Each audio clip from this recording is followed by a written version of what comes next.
Om Namo Bhagavate Vasudevaya. Om Namo Bhagavate Vasudevaya. Narayanam Namaskritya Naram Cha Narottamam Devim Saraswatim Vyasam Tato Jayamudire Nashtapraisha Bhadreshu Nityam Bhagavata Sevaya Bhagavati Uttam Shloke Bhaktir Bhavati Naishtiki. So continuing with the discussion on Srimad Bhagavatam, Canto 3, Chapter 27, Understanding Material Nature, text number 23 onwards. So Lord Kapila is further speaking to Mother Devahuti. Prakriti Purushasya Hridayamana Tvaharnisham Tirobhavitri Shanakar Agni Yo Nir Ivaranihi. The influence of material nature has covered the living entity, and thus it is as if the living entity were always in a blazing fire. But by the process of seriously discharging devotional service, this influence can be removed, just as wooden sticks which cause a fire are themselves consumed by it. Fire is conserved in wooden sticks, and when circumstances are favorable, the fire is ignited.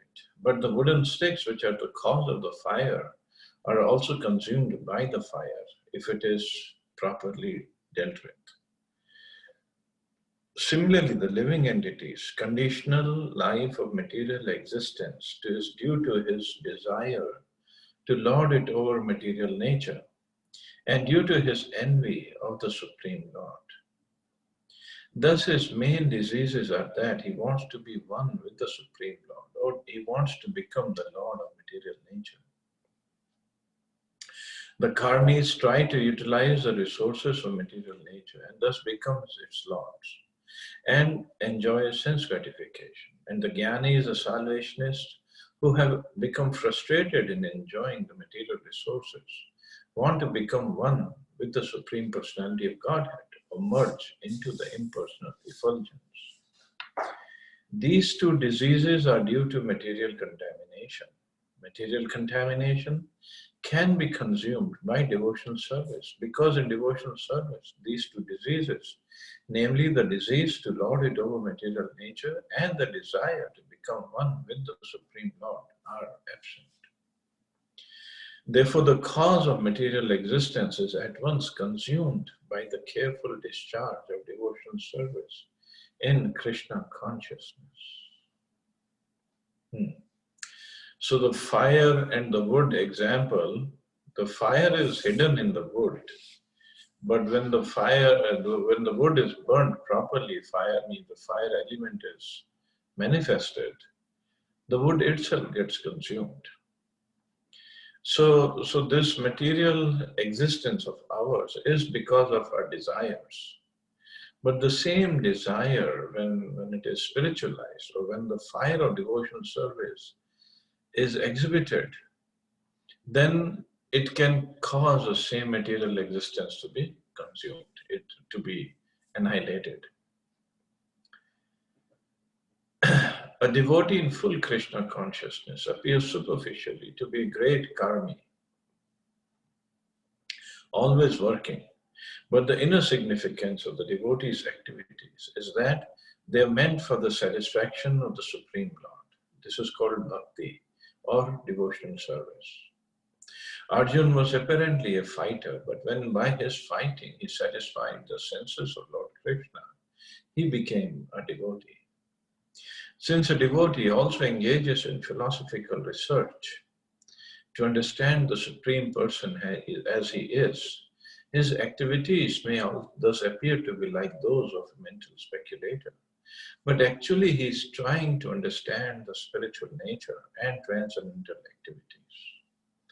Thus, although the tendency for philosophical speculation exists, the material effects of fruitive activities and empiric speculation do not, because this activity is meant for the Supreme Personality of Godhead. So the karmis Materialistic people are working very hard to enjoy their senses, just like Krishna enjoys his senses. Devotees are also working hard. They're not just lazy people, they're working very hard. But the, the intention is to please Krishna. Intention is not to enjoy the senses. Jnanis are studying the scriptures. They're trying to speculate on different aspects of the philosophy. Devotees also study the scriptures. We are also studying the scriptures. We also speculate. Of course, we don't speculate the way the Jnanis do. We speculate in the sense that we want to figure out how to serve Krishna better. And Prabhupada says, devotee, he is trying to understand the spiritual nature and transcendental activities. So the activities of mind, the mental activities are happening even in devotion service. So there is this difference. That desire is different. So activities are same.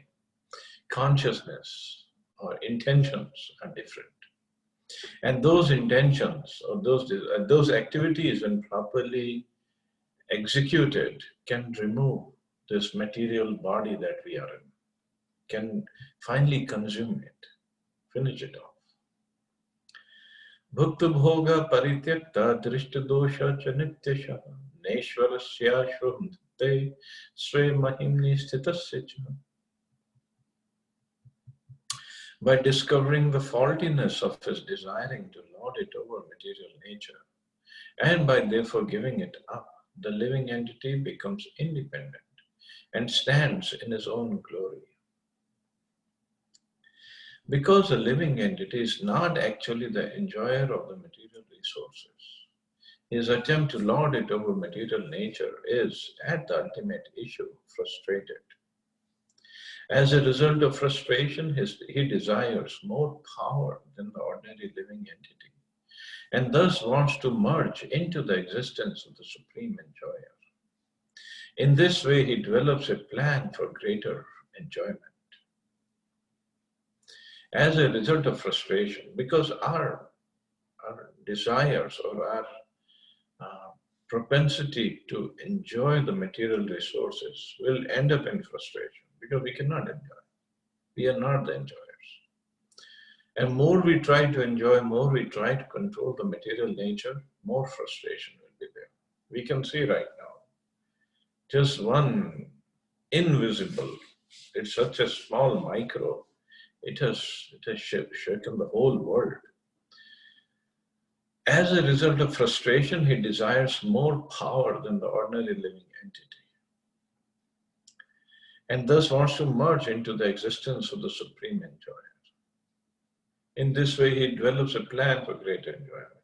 So those who have some knowledge of scriptures, not full knowledge, so they will say, forget it. I don't want to enjoy in this material. No, I just want to merge, because just like in Bhagavad Gita, Krishna says, when we become frustrated, the Jnanis, the starting point is, they say this material body or the body itself is a cause of frustration. So they just want to get rid of the body altogether. No more bodies, no material, no spiritual. They don't want to deal with the body. So they say, I'll merge into the existence, merge in Brahm Jyoti, and I'll be happy. But that's not the way to achieve happiness. When one is actually situated in devotion service, that is his independent position. Less intelligent men cannot understand the position of the eternal servant of the Lord. Because the word servant is used, they become confused. They cannot understand that this servitude is not the servitude of this material world. To be the servant of the Lord is the greatest position. To be the servant of the Lord is the greatest position. If one can understand this and can thus revive one's original nature of eternal servitorship of the Lord, one stands fully independent. A living entity's independence is lost by material contact. in the spiritual field, he has full independence, and therefore there is no question of becoming dependent upon the three modes of material nature. This position is attained by a devotee, and therefore he gives up the tendency for material enjoyment after seeing its faultiness. So a devotee, but the jnanis want to merge into the Brahmajyoti, but those who are devotees or those who have association of devotees, they say, no, we want to keep our independent position or individuality, and they want to serve the Supreme Lord. Of course, service doesn't mean the service here in the material world. It's different. That service is because of love and independence. So in the spiritual world, he has full independence. Therefore, there is no question of becoming dependent upon the three modes. But in the spiritual world, there are three modes. In the material world, we are completely dependent. We're completely bound up by the three modes. We think we are independent, but we are not. So the real independence is attained by a devotee. The difference between a devotee and an impersonalist is that an impersonalist tries to become one with the Supreme so that he can enjoy without impediment, whereas a devotee gives up the entire mentality of enjoying and engages in the transcendental loving service of the Lord. That is his constitutional glorified position. At that time, he is Ishvara, fully independent. The real Ishvara, Ishvara Parama, the supreme Ishvara, supreme independent is Krishna. Living entity is Ishvara only when engaged in the service of the Lord. In other words, transcendental pleasure derived from loving service to the Lord is actual independence. Wow. So when we give up our mentality of enjoying in the material world and engage ourselves in the service, transcendental, loving service of the Lord, then we become Ishvara. Ishvara doesn't mean Parameshwara, like Krishna. Ishvara means now we have control over our independence. See, independence is there in the material world, but that is very minute. We can only desire. But when we engage ourselves in the service of the Lord, we are really using our independence. So that is what Prabhupada said, then he is Ishvara, fully independent. So this is the fun part of bhakti. Here we use our independence in becoming dependent upon Krishna, not dependent upon material nature anymore. And when we are dependent upon Krishna, then we gain the real independence. And this is what Prabhupada is saying. In other words, transcendental pleasure derived from loving service to the Lord is actual independence. So when we give up our so-called material independence, right now we are thinking that I can do whatever I want. Even then, Krishna has showed us, like before the class, Rajiv Prabhu, we were discussing that something Krishna is trying to show. So for a devotee, he can see Krishna is trying to show us that you're not independent, you fools. You think by making big buildings and big military departments and big empires in the material world like Facebook or Google or Microsoft, you're going to become independent? No. Where is our technology right now? Nowhere. In the most technologically advanced country, America, is in the most dire straits right now. So our independence actually is when we depend upon Krishna, when we surrender unto Krishna. Then we are properly utilizing our independence. And then we become more independent of material nature. But at the same time, we are serving Krishna. We are dependent upon because that is our constitutional position, and that's what Krishna wants us to achieve, to attain. Not try to become a lord of the material world. This can end at any time, and there can be so many obstacles, like just like this small microbe has created an obstacle. In fact, if you go back to the time period of Napoleon, he died because of malaria. Malaria is caused by a mosquito. A mosquito bit him, and he died. And he thought he had control over half the world or something like that. But we just don't get that lesson properly. So that's why Krishna has to give us that lesson forcibly. So far everybody was enjoying drinking and eating so many palatable things. Now he's saying just eat this tablet, Kunin, and which is so bitter. I don't know what's the new version of it, this hydroxy, but whatever it is, how bitter it is. But I'm pretty sure it's not very palatable.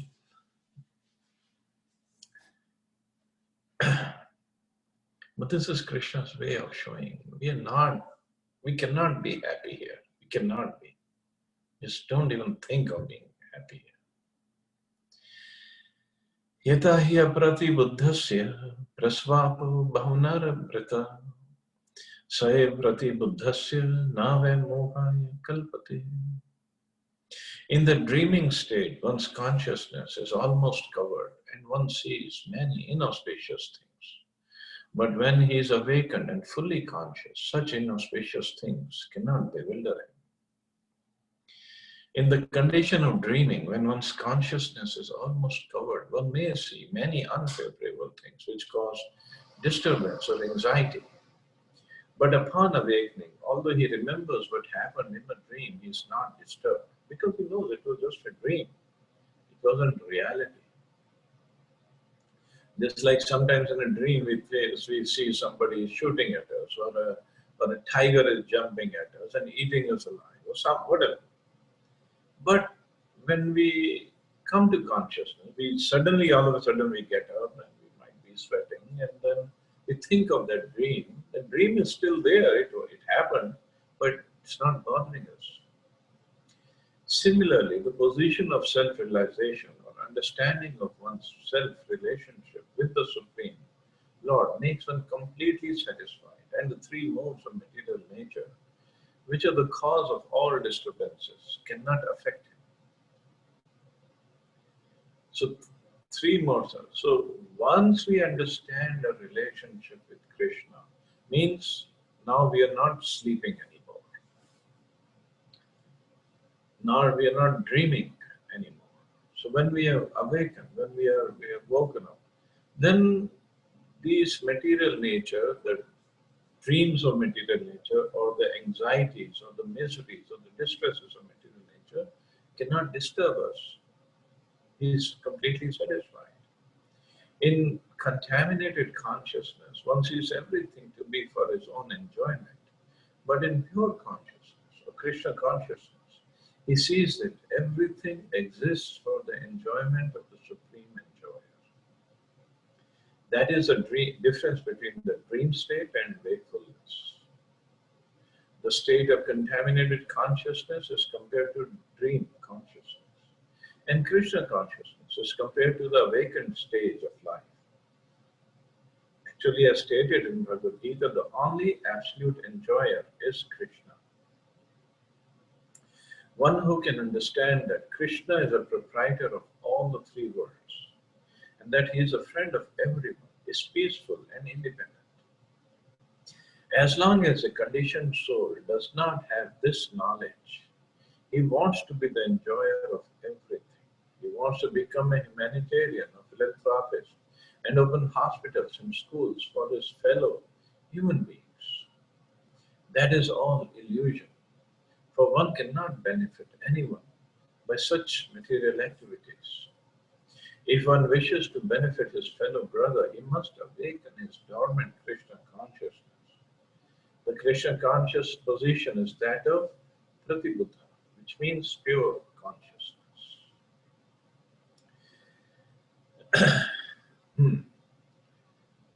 So, so not only we have to develop our consciousness, we have to bring others to this level.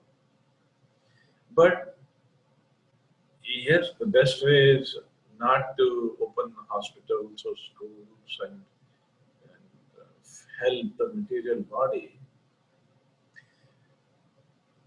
But even if devotee is helping the material body, his aim should be to help the living entity, his consciousness, in whichever way possible. So not just by opening hospitals, one can help somebody else. That will be the help of the body, but we have to go higher than that. It doesn't mean opening hospitals is bad. Opening hospitals along with helping the soul, that is the best thing. Just like right now, because of this coronavirus issue, devotees are engaged all over the world, if not all over the world, then at least all over India, in feeding people, feeding poor people, preparing prasadam every day. But it is prasadam. It is prasadam, it is being offered to Krishna and then it is being distributed. So the poor people, they don't know they're getting Krishna consciousness ingrained, they're getting it inside them. And it's a agyat sukriti for them. Getting Krishna prasad and eating without understanding its full benefit, or without the right consciousness, just eating Krishna prasad, it is plenty of agyat sukriti. So this agyat sukriti sooner or later will help one become a devotee. That's the whole idea. So devotees are doing a wonderful job all over. Text 26.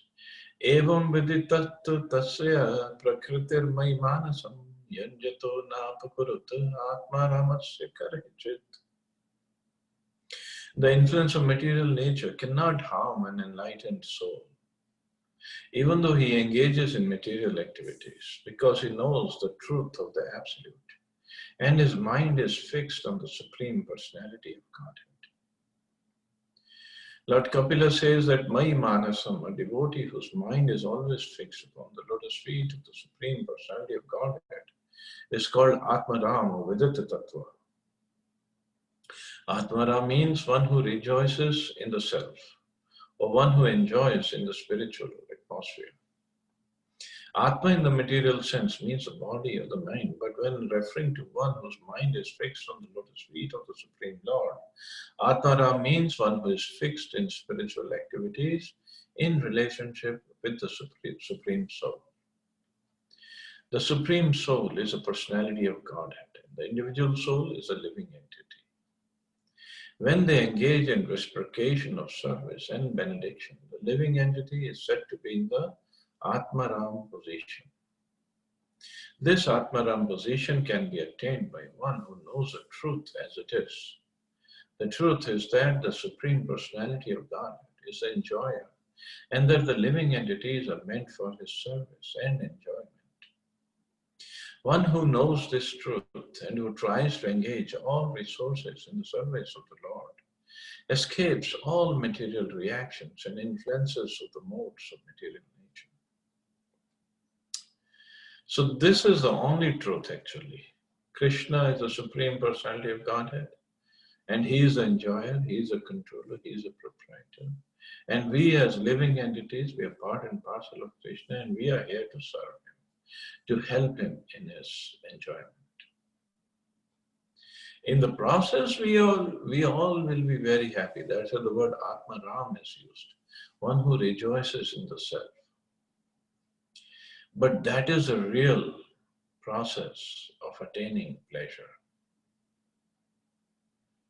Other way we are trying, other ways are also Atmaram, but that Atma means either the body or the mind. Because ultimately soul wants to enjoy. Soul is part and parcel of Krishna. Krishna is made of Sat, Chit and Ananda. Soul is also made of Sat, Chit and Ananda. So Ananda is the intrinsic characteristic of soul. Now the problem is we look for Ananda at the wrong place. Ananda at the bodily level is giving comfort to the body. Whether it is nice atmosphere, nice house, or good relationship, so-called good relationships we want to give to the body. Better medical facilities, better health facilities, good food that we eat, all gives pleasure to the body. Then those go above it. For them, Atmaram means one who wants to give pleasure to the mind. So for him, bodily level is not good enough. So he wants to go further, wants to speculate, wants to study, wants to help human beings. So he gets satisfaction of the mind. So for him, Atmaram is mental satisfaction. But the real Atmaram is at the level of soul. When the soul is pleased, then definitely body and mind will be happy. So the soul, how can soul be happy? When soul does what it's natural to him. And the natural position of the soul is, I'm servant of Krishna. An example may be cited in this connection. Just as a materialist engages in constructing a big skyscraper, a devotee engages in constructing a big temple for Vishnu. Superficially, the skyscraper constructor and temple constructor are on the same level, for both are collecting wood, stone, iron, and other building materials. But the person who constructs a skyscraper is a materialist, and the person who constructs a temple of Vishnu is Atmaram. The materialist tries to satisfy himself in relation to his body by constructing a skyscraper. But the devotee tries to satisfy the Supreme Personality of Godhead by constructing the temple. Although both are engaged in the association of material activities, the devotee is liberated and the materialist is conditioned. This is because the devotee who is constructing the temple has fixed his mind upon the Supreme Personality of Godhead. But the non-devotee who is constructing the skyscraper has his mind fixed in sense gratification. If while performing any activity, even in the material existence, one's mind is fixed upon the lotus feet of the personality of Godhead, one will not be entangled or conditioned. The worker in devotional service in full Krishna consciousness is always independent of the influence of material nature. So the example is given here of a person getting building constructed. So a materialist can get a big skyscraper constructed, but he is thinking of himself.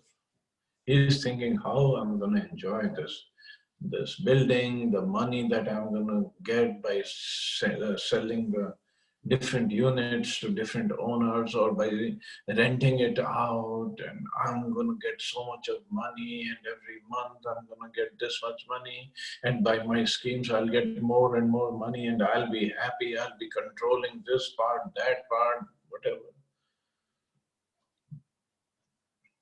But that's not the real pleasure, because it always will lead to frustration in the end. But a devotee, on the other hand, he might be also working to make a big temple, construct a huge and beautiful and very elegant temple for the pleasure of Lord Vishnu, for the Radha and Krishna. So then he gets the deities installed, and then he has services done every day for the pleasure of Radha and Krishna. And he'll be very, very pleased because, first of all, he understands and he knows, and it's in his consciousness that this temple does not belong to me. This temple belongs to the Lord. This is for the service of the Lord. This is for the pleasure of the Lord.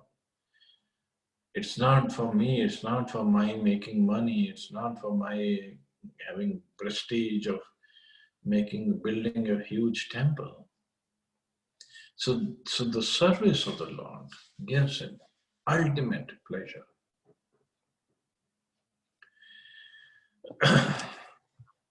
So that is a real way of attaining pleasure. And in this way, activity is there, construction is there, but he does not get entangled because it is for the pleasure of the Lord, for the service of the Lord. Just like in Jagannath Puri, the original temple was built by Maharaj Indradyumna, original temple of Lord Jagannath. That was many, many yugas back. So then Indradyumna Maharaj went to Brahmaloka to get Brahmaji to come and install the deity. And while he was gone, because in Brahmaloka we have studied even 1 second is equivalent to many thousands of years here on the material on earth. So while he was gone, many years passed over here on earth. And one of his descendants was actually the king. And what had happened when Indradyumna Maharaj was gone, and then there was, after many, many years, there was a big sandstorm. The whole temple was covered by sand. And this king, somehow I'm forgetting his name, he uncovered the temple from the sand. He got the sand removed. Somehow he had the vision and he got it removed and he uncovered the temple. So meanwhile, Maharaj Indradyumna came back and he saw what happened and the whole thing had changed. But he said, he went to this king and he said, I got this temple constructed. And the king said, no, I got it excavated. So it actually, I got it done. And both started fighting with Kshatriyas. Kshatriyas, they're not going to get into arguments. They're going to settle the score in a proper way. But then there was a crow sitting on the temple and he told both of them, don't fight. And the crow was actually Kagbhushandi. And he said, Maharaj Indradyumna is the one who constructed the temple, but you, the king, you are the descendant of Maharaj Indradyumna. And you got it excavated. So actually it belongs to both of you. So then they understood the relationship, and then Brahmaji came and he said, Lord Jagannath doesn't need to be installed because he's already the Lord of the universe, he is already there. And so he installed this Lord Nrsimhadev deity towards the back of the temple. And that Lord Nrsimhadev deity is still there. So Lord Jagannath was very pleased with Lord Indradyumna's service and he asked for some benedictions. So Maharaj Indradyumna asked three or four benedictions. One benediction was that, oh Lord, this temple should not close for more than 2 or 3 hours. So the devotees or the pilgrims can come at any time and take your darshan.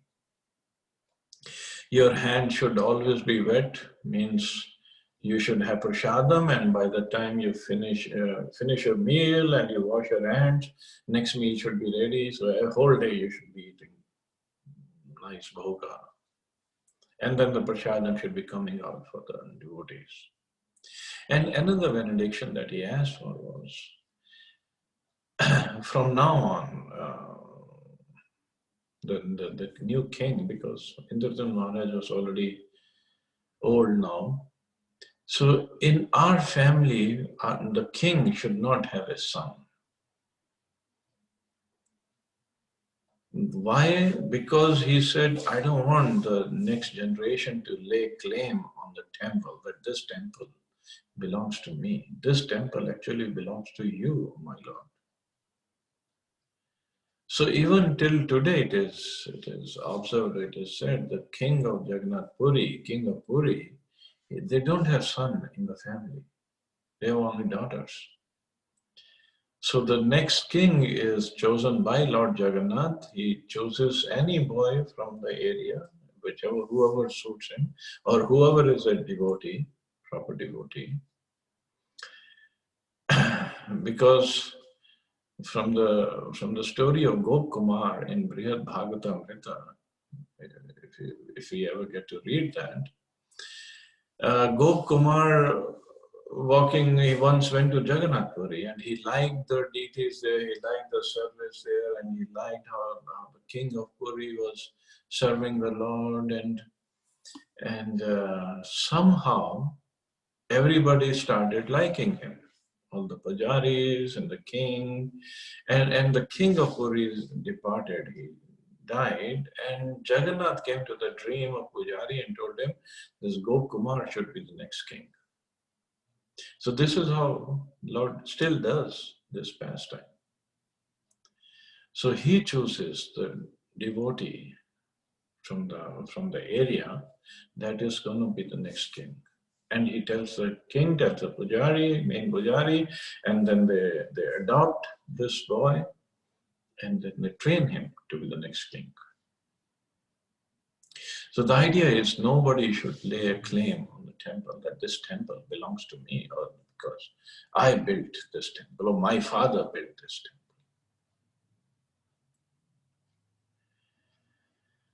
So this is the vision, or this is the mentality of a devotee. He can, and if you look at Jagannath Puri temple, it's a huge complex, huge temple with so many temples in the complex, but it belongs to Jagannath Ji only, nobody else. So building a temple or building a building is not wrong. It just, what is our intention? And if it is just an office building, definitely we'll claim our rights on it. But if it's a temple of the Lord, we should make sure that it belongs to the Lord only.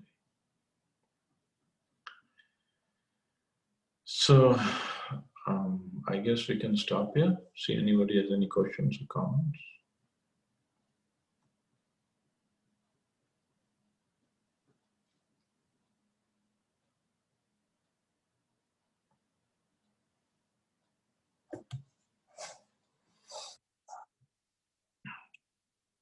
And just to let everybody know, the Rath building, the chariots will start building on 25th April in Jagannath Puri. The wood is already there. They have brought the wood. But still, everybody is suspecting how the Rath Yatra will take place. We don't know yet. So let's see what Lord Jagannath wants. And before Rath Yatra is Snan Yatra, 15 days before the Rath Yatra. I don't know how is that all that going to work out, whatever Jagannath wants.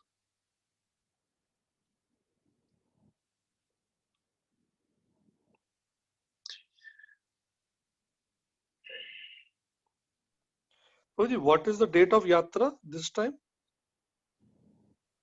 Not sure. I have to check the calendar. 22nd June. 27th June. 23. 22 or 23 June. 23rd. Okay, 23rd June.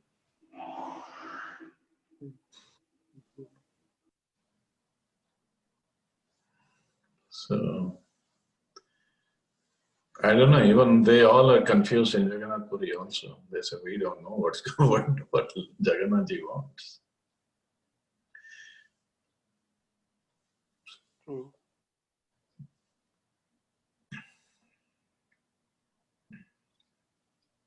So the deity inauguration was done by Brahmaji in that case. Not the main deity. Main Jagannath was made by that the sculptor who came in the house of Maharaj Indrajit, and he was Vishwakarmaji himself actually.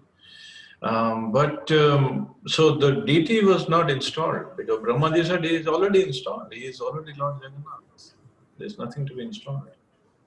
But the deity behind Jagannath temple, there's a Lord Nrsimhadev deity, if you remember. We have seen that. So that was installed by Brahmaji.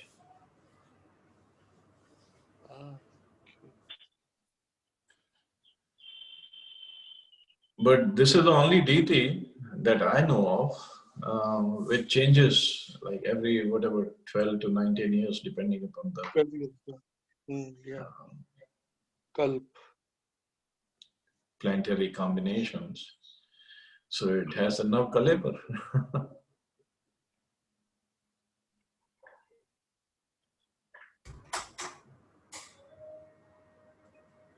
So that means it has a direct relation with the Golok, this temple. This temple is Golok. Oh, actually, Dwarka, they say. Actually, it is the spiritual world there. Yeah. True, Babuji.